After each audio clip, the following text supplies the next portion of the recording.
बिस्मिल्लाहिर्रहमानिर्रहीम। अस्सलामु अलैकुम वरहमतुल्लाहि वबरकातुहू। हज़रत उमर रज़ी अल्लाह अन्हो के दिलचस्प वाक़यात, सबक आमोज वाक़यात। हज़रत उमर रज़ी अल्लाह अन्हो ने एक शख्स को मछली लाने के लिए भेजा। उसने जोश खिदमत के जज्बा और तामील हुक्म को बजा लाने के लिए अपनी ऊँटनी को इस कदर भगाया कि ऊँटनी पसीने से शराबोर हो गई। हज़रत उमर रज़ी अल्लाह अन्हु ने ऊँटनी की ये हालत देखकर फरमाया, अब मैं ये मछली नहीं खाऊंगा, क्योंकि मेरी वजह से इस बेजुबान जानवर को इस कदर तकलीफ पहुंची है। हज़रत अबू हुरैरा रज़ी अल्लाह अन्हु से मरवी है, फरमाते हैं कि नबी करीम सल्लल्लाहु अलैहि वसल्लम ने फरमाया, पहले आसमान पर 80,000 फरिश्ते हैं जो उस शख्स के लिए बख्शिश की दुआ करते हैं जो हज़रत सैयदना अबू बकर सिद्दीक और हज़रत सैयदना उमर फारूक रज़ी अल्लाह अन्हु से मोहब्बत रखता है। और दूसरे आसमान पर 80,000 फरिश्ते ऐसे हैं जो उस शख्स पर लानत भेजते हैं जो हज़रत सैयदना अबू बकर सिद्दीक रज़ी अल्लाह अन्हु और हज़रत सैयदना उमर फारूक रज़ी अल्लाह अन्हु से बुग़्ज़ रखता है। सैयदना उमर फारूक रज़ी अल्लाह अन्हु एक मर्तबा सख्त गर्मी के मौसम में सर पर चादर ओढ़े बाहर निकले।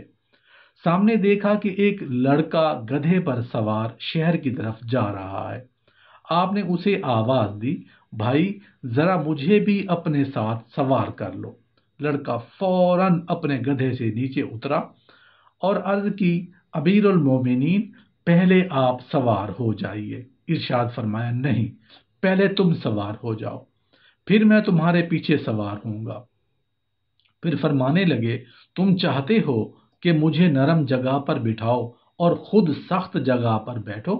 ऐसा नहीं होगा। और फिर मदीने के लोगों ने ताज्जुब से देखा कि अरब व अजम का बेताज हुक्मरान मदीना में इस शान से दाखिल हुआ कि वो एक लड़के के पीछे गधे पर सवार था। हज़रत अबू ज़र गफ़ारी रज़ी अल्लाह अन्हु से मरवी है, फरमाते हैं कि एक मर्तबा मैं हज़रत सैयदना उमर फारूक रज़ी अल्लाह अन्हु के हमरा जा रहा था कि रास्ते में एक नौजवान आपके पास से गुजरा। उस नौजवान ने आपको सलाम किया तो आप रज़ी अल्लाह अन्हु ने फरमाया, ये बड़ा ही नेक शख्स है। हज़रत अबू ज़र गफ़ारी रज़ी अल्लाह अन्हु फरमाते हैं कि मैं उस नौजवान के पीछे गया और उससे कहा कि वो मेरे हक में दुआए खैर करे। उस नौजवान ने कहा, आप सहाबी रसूल सल्लल्लाहु अलैहि वसल्लम हैं और आपको नबी करीम सल्लल्लाहु अलैहि वसल्लम को सोहबत हासिल रही है, मैं आपके लिए कैसे दुआ कर सकता हूँ? हज़रत अबू ज़र गफ़ारी रज़ी अल्लाह अन्हु फरमाते हैं कि मैंने उस नौजवान से कहा कि तुम्हारे बारे में हज़रत सैयदना उमर फारूक रज़ी अल्लाह अन्हु ने अभी कहा है कि ये शख्स बड़ा नेक है, और हुजूर नबी करीम सल्लल्लाहु अलैहि वसल्लम ने हज़रत सैयदना उमर फारूक रज़ी अल्लाह अन्हु के बारे में फरमाया है कि उमर की ज़ुबान और दिल पर हक जारी कर दिया गया है। इमाम मुस्तगफिरी रहमतुल्लाह अलैह फरमाते हैं कि हम 3 लोग यमन की जानिब रवाना हुए। हमारे एक साथी ने हज़रत सैयदना अबू बकर सिद्दीक और हज़रत सैयदना उमर फारूक की शान में गुस्ताखी की। हमने उसे मना किया मगर वो बाज ना आया। जब हम लोग यमन के नज़दीक पहुंचे और हमने नमाज फजर के लिए उसे बेदार किया तो उसने कहा कि उसने ख्वाब में नबी करीम सल्लल्लाहु अलैहि वसल्लम को देखा। वो फरमा रहे थे, अय फासिक, अल्लाह ने तुझे जलील व ख्वार किया और मंजिल पर पहुंचने से पहले ही तेरा चेहरा मसख हो जाएगा। इमाम मुस्तगफिरी रहमतुल्लाह अलैह फरमाते हैं कि उसके बाद उसकी शक्ल बदल गई और वह बिल्कुल बंदरों जैसी हो गई। एक मरतबा हज़रत सैयदना उमर फारूक रज़ी अल्लाह अन्हु के दौर खिलाफत में एक पहाड़ के गार से आग नमूदार हो गई, जिसने देखते ही देखते आसपास के मुतअद्दिद चीज़ों को जलाकर राख कर दिया। आप रज़ी अल्लाह अन्हु को जब पता चला तो आपने हज़रत तमीम दारामी से को अपनी चादर देकर फरमाया कि तुम मेरी ये चादर ले जाओ और उस आग को दिखाओ। हज़रत तमीम दारामी نے وہ چادر لے جا کر اس آگ کو دکھائی تو وہ آگ پھیلنا بند ہو گئی اور کچھ دیر کے بعد بجھ گئی۔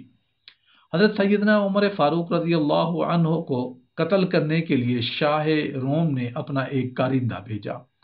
وہ کارندہ جب مدینہ منورہ آیا تو اسے معلوم ہوا کہ آپ رضی اللہ عنہ مدینہ شہر سے باہر کھجوروں کے باغ میں کیلولہ فرما رہے ہیں۔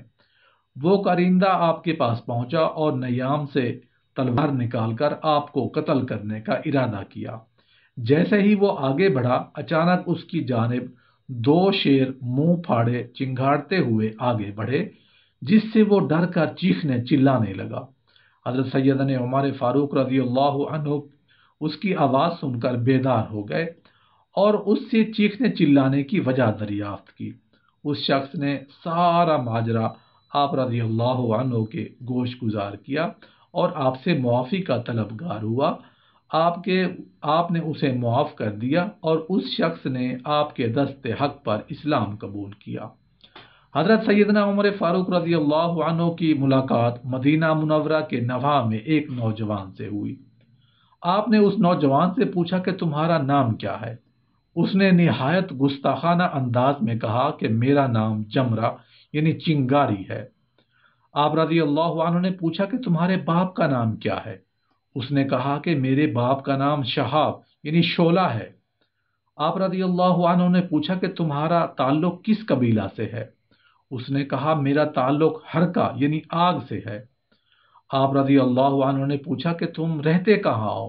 اس نے کہا کہ میرا گھر ہرا گری میں ہے۔ آپ رضی اللہ عنہ نے اس کے بے ہودہ جوابات سننے کے بعد فرمایا کہ تم اپنے گھر والوں کا پتہ کرو، وہ یقیناً جل کر مر گئے ہوں گے۔ چنانچہ جب وہ بدبخت اپنے گھر گیا تو اس کے گھر والوں کو آگ لگ چکی تھی اور اس کے گھر والے سب جل کر مر چکے تھے۔ حضرت سیدنا عمر فاروق رضی اللہ عنہ کی خدمت میں ایک شخص کو پیش کیا گیا جو چور تھا۔ آپ رضی اللہ عنہ نے تحقیقات کے بعد اس شخص کے ہاتھ کاٹنے کا حکم جاری کر دیا۔ اس شخص نے عرض کیا میں نے پہلی مرتبہ چوری کی ہے، آپ مجھے معاف کر دیں، آئندہ میں چوری نہیں کروں گا۔ آپ نے فرمایا تم غلط کہتے ہو، تم اس سے پہلے بھی کئی بار چوری کر چکے ہو۔ اس شخص نے انکار کر دیا۔